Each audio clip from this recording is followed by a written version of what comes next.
How does culture embed metaphors in language? Imagine trying to explain a complex idea without words. Instead, you use images and comparisons that make sense within your culture. That's what metaphors do in language. They are more than just poetic devices. They are ways people understand and share their world.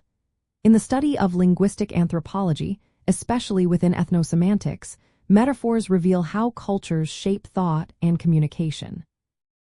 They act as bridges between what we experience physically and how we interpret abstract ideas.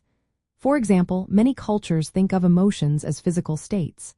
The metaphor, anger is heat, shows how feelings are linked to bodily sensations. But the way this metaphor is expressed varies from culture to culture. In English, we might say hot under the collar, while in Chinese, anger might be seen as gas or energy. These differences come from cultural models, mental structures that organize what is familiar and important. Culture influences which metaphors are used because they make sense within that society's environment and beliefs.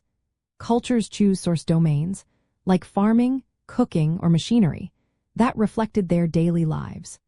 For example, agricultural societies often use farming metaphors, while industrial societies prefer machine-related metaphors. Shared cultural knowledge acts as a filter, deciding which metaphors are meaningful and which are not. These metaphors are passed down through stories, proverbs, media, and everyday talk. They help teach cultural values and ways of seeing the world.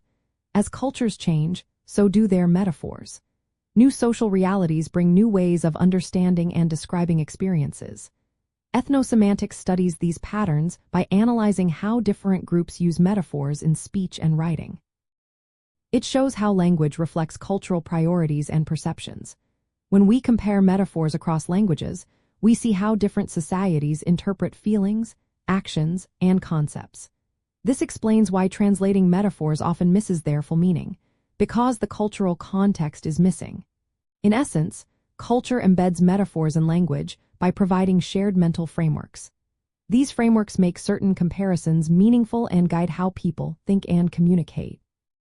The way we talk about the world is shaped by what our culture values and experiences. Studying these metaphors helps us understand how societies organize their knowledge and pass it along. It's a fascinating way to see how language and culture are intertwined, revealing the mental life of communities through their words and images.